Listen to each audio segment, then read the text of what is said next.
Olá, o programa Trilha Social, o programa que fala o bem, faz o bem e divulga o bem, começa agora. E o programa Trilha Social convida você que faz um trabalho social, você que transforma vidas, você que está aí na sua rua e que está ajudando as pessoas que necessitam, que estão perto. Às vezes, tantas pessoas precisando de ajuda estão tão perto da gente, às vezes até dentro de casa. E a gente não está atento, né? Mas você que está atento e que faz um trabalho, mesmo que não esteja ligado a nenhuma organização não governamental, mas seja um trabalho realmente transformador, você pode entrar em contato conosco pelo e-mail programatrilhasocial@bal.com.br, conte a sua história e nós vamos ter o máximo prazer, a máxima alegria em trazê-lo para cá para compartilhar com outras pessoas a sua história, o trabalho que você faz. Sabe por quê? Porque nós que fazemos a televisão, nós que estamos fazendo a mídia, nós precisamos de uma mídia positiva para mostrar às pessoas que fazem o bem, porque nós temos uma mídia hoje que mostra toda a violência e aqui nós queremos mostrar que o número de pessoas que faz o bem é muito maior do que o número de pessoas que faz o mal. E é por isso que nós contamos com a sua presença aqui no programa para contar a sua história e contagiar outros corações. E quando você não souber que trabalho fazer, mas você quer fazer um trabalho voluntário e ainda não tem uma direção, é só você acessar no Face, uma página no Face, programa Trilha Social, e lá você vai assistir todas as entrevistas com pessoas extraordinárias, pessoas que trabalham pela excelência humana, fazendo bem aqui no nosso estado e também reverberando em todo o universo, em todo o país. E por isso você pode assistir e o que eles fazem você vai ouvir e quem sabe você não se contagia, né, com algum deles ou algum dos trabalhos que eles fazem e você pode então se engajar nesses projetos que essas pessoas fazem. E hoje o programa Trilha Social está trazendo para cá Marcelo Corrêa Barbosa. Ele é engenheiro agrônomo, mas ele também é representante da Fundação Mokichi Okada. É uma fundação que trabalha a questão das flores, a questão da importância da planta na nossa vida, a importância da flor, do verde, das flores, enfim. Ele vai colocar com muito mais excelência, porque é ele quem conhece melhor, e esse trabalho dessa fundação que é feita em todo o Brasil, e o nome ele vai dizer para vocês, ele que vai dizer o nome dessa técnica. Prazer em recebê-lo aqui em nosso programa. Meu. Muito obrigado pelo convite. Estou bastante feliz de estar aqui, né? Marcelo, a Fundação Mokichi Okada, ela trabalha exatamente com o quê? Na verdade, vou começar falando sobre o patrono da Fundação, que é Mokichi Okada, é um filósofo naturalista japonês.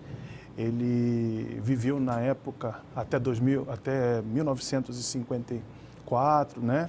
E ele fundou essa fundação no Japão com o objetivo de trazer com que a humanidade pudesse respeitar mais a natureza, né? Então, a Fundação Mokichi Okada, ela tem como objetivo levar os princípios do filósofo e naturalista japonês Mokichi Okada para a humanidade, com o objetivo de respeitar a natureza e respeitar também a natureza das coisas e das pessoas, né?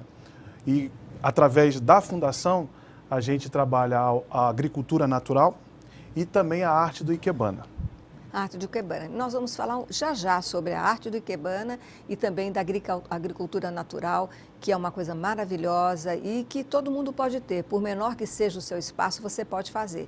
Mas eu gostaria de saber um pouco sobre a sua história. Quem é Marcelo Corrêa Barbosa? Como é que você entrou? Como é que você iniciou esse trabalho?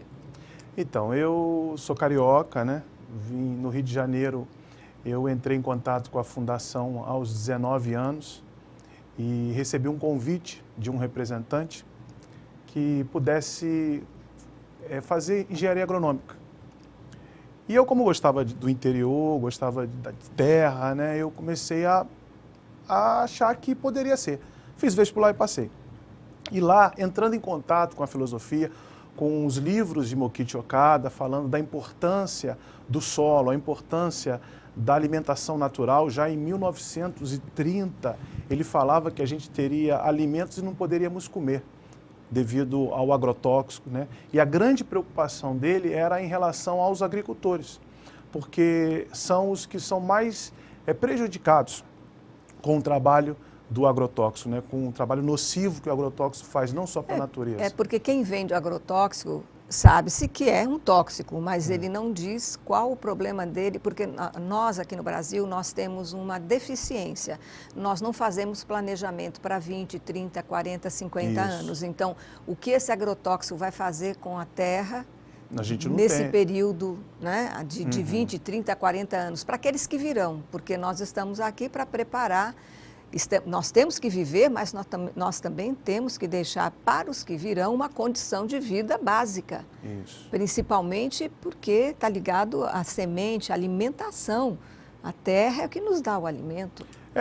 Na verdade, o uso indiscriminado é que causou todos esses problemas que nós temos hoje de intoxicação do solo, né, e também do próprio agricultor. Naquela época, depois que acabou a Segunda Guerra Mundial, né, as empresas de produtos bélicos começou a levar para a agricultura para poder alimentar a população.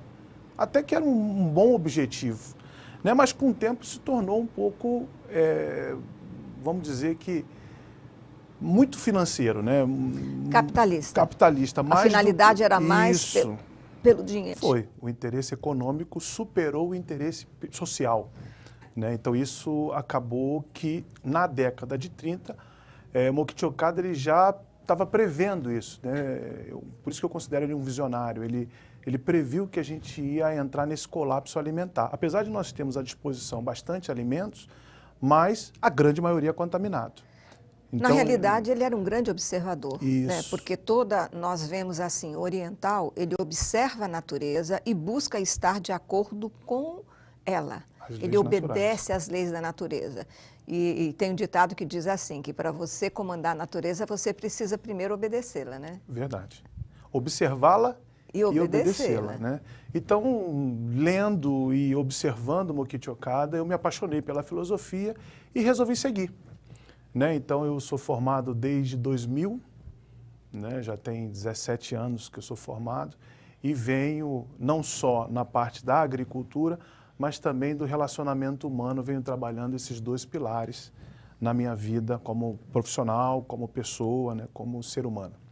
Então, para poder entender um pouco sobre o trabalho, como é baseado nessa filosofia de observar a natureza, estar de acordo com elas, respeitá-la, e não olhar a natureza que nos dá o alimento como apenas um meio de ganhar dinheiro, mas um meio de sobrevivência e também a humanização, vocês fazem um trabalho com uma horta caseira. Como é que isso funciona?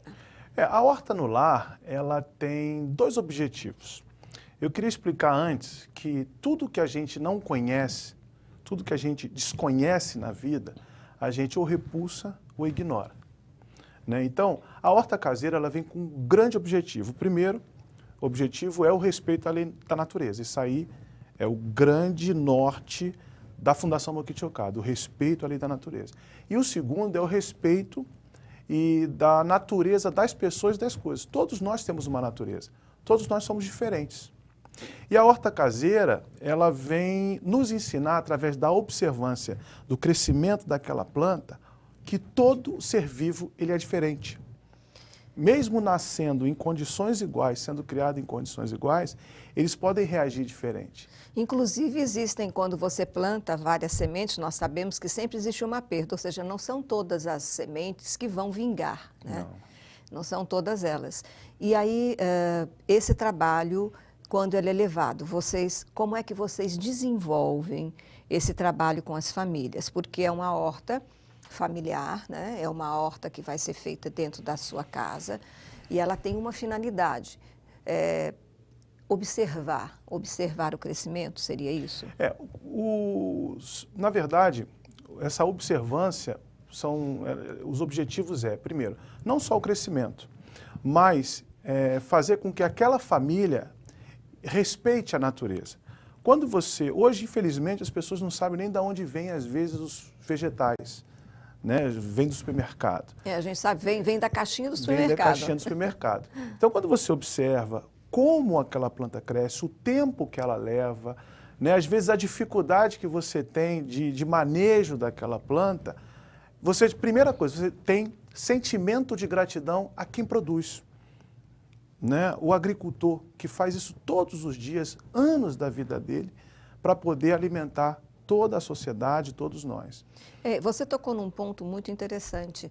Todos nós, quando nos sentamos na nossa mesa para nos alimentar, dificilmente nós paramos para pensar em quem foi que plantou aquele legume que está ali naquela mesa, né? Aquela folha, aquela hortaliça, aquela cebola que temperou tão gostoso o seu arroz, a sua alimentação. Dificilmente a gente para agradecer. Nós não temos um hábito de agradecer as coisas que nós temos, mas nós somos muito inflamados para reclamar. Reclamamos com muita facilidade, agradecemos com tanta dificuldade. É verdade. Né? Você acha que isso é advindo de quê? Olha, eu vejo hoje a sociedade, ela está muito distante uma da outra. Né? As pessoas, nós somos uma família. Existe a sua família profissional, existe a sua família consanguínea, existe a sua família social, que são seus amigos. Só que essas famílias, né, essas pessoas, elas não estão se observando mais.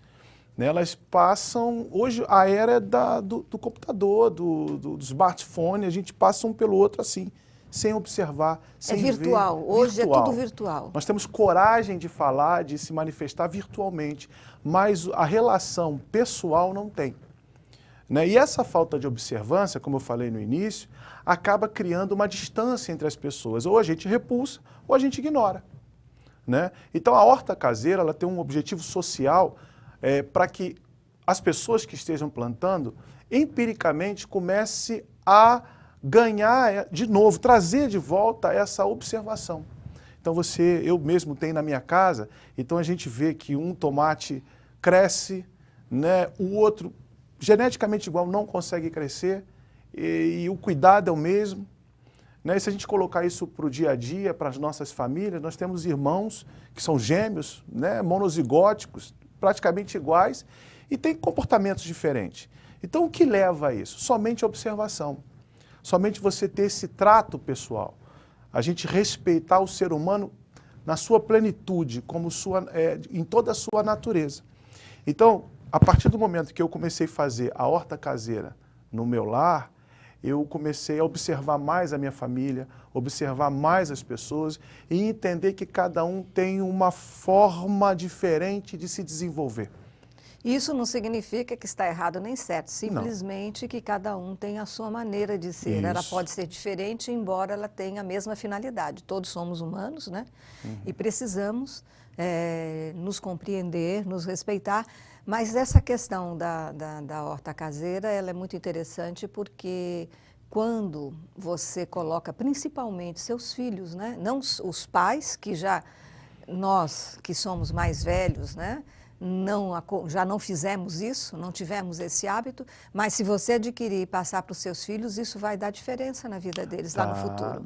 Eles começam realmente a ter uma atitude mais respeitosa, né, em relação às pessoas, em relação à vida, né, e eu procuro dentro do meu lar, minha esposa também, fazer isso, né, mostrando da onde vem o tomatinho, da onde vem o pimentão, da onde ele come, como acontece. Então eles acompanham o desenvolvimento e é numa varandinha. E olha, você está fazendo isso dentro de casa e a gente percebe o seguinte, muitas escolas às vezes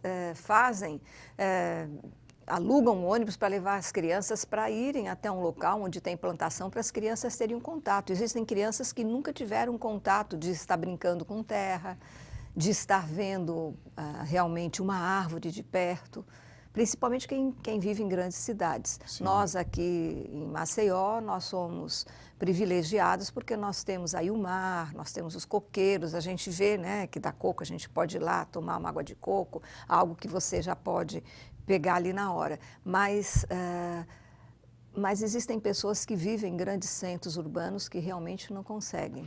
E principalmente você tocou no assunto das escolas, a ensinar as crianças a cuidar. Isso. E falar nessa questão de cuidado, nós vamos agora para um pequeno intervalo e aí a gente volta. O programa Trilha Social vai para um pequeno intervalo e a gente volta já já aqui com o Marcelo. Eu estou esperando você.